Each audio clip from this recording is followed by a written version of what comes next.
faithfully delivering value, exploring global literary treasures. Hi, this is Sally's Book Club.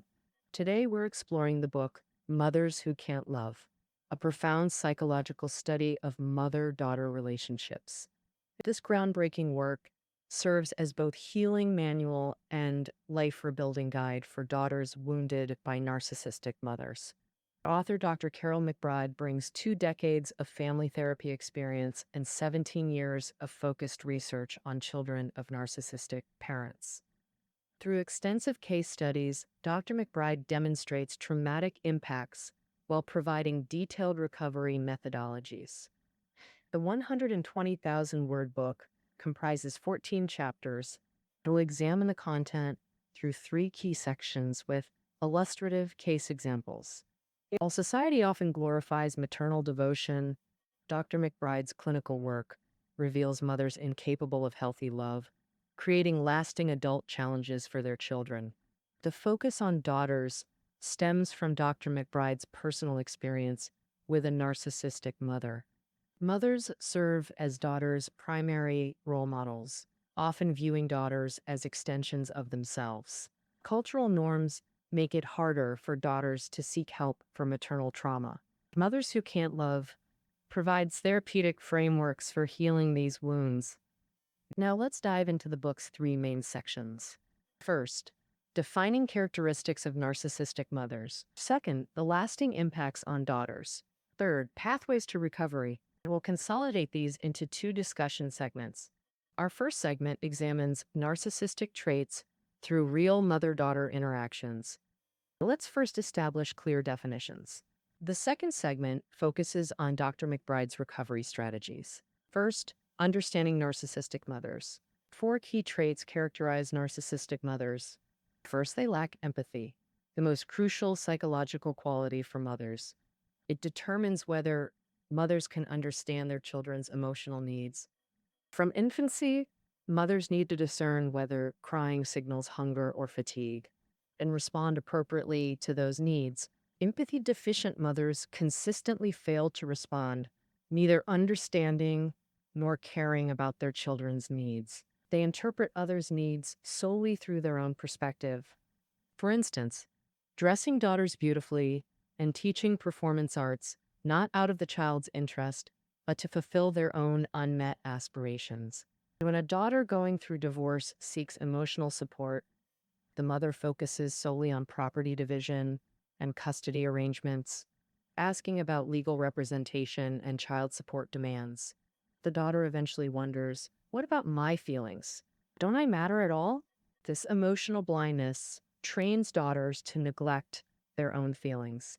Over time, they become emotionally numb, forgetting to acknowledge or process emotions. The second trait, extreme self-centeredness, prioritizing only their own concerns.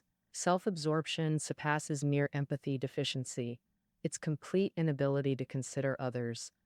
Their attention remains completely self-focused, like when a daughter finally seeks help for depression, only to have her mother confiscate medication. How could you do this to me?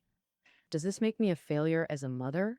Conversations with self-absorbed mothers feel like speaking different languages. Instead of comfort, daughters end up comforting their wounded mothers.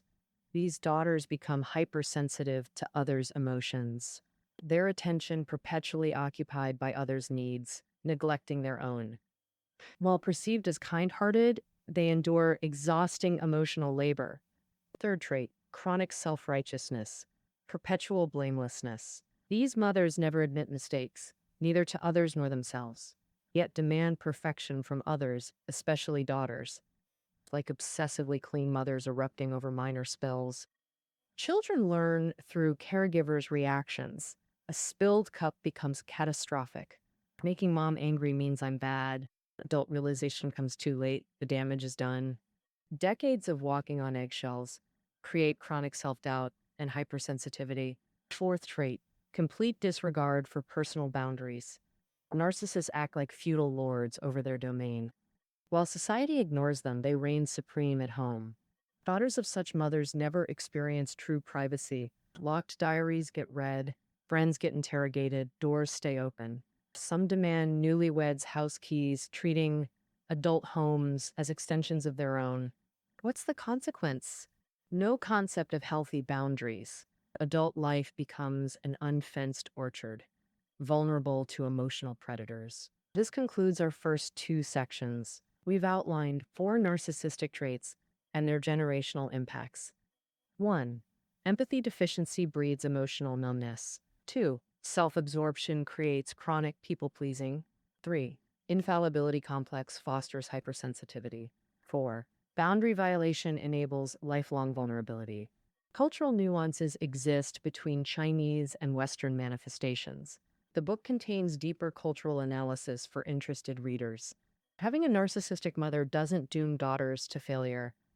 Some develop severe emotional issues affecting life trajectories. Others achieve remarkable success through compulsive overachieving. Yet, internalized voices persist. You're never good enough. Why can't you do anything right? This keeps them questioning, am I not good enough?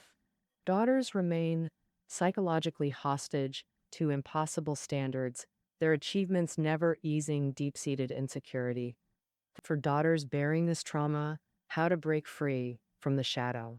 Now we explore the book's third section, Recovery from Narcissistic Maternal Trauma.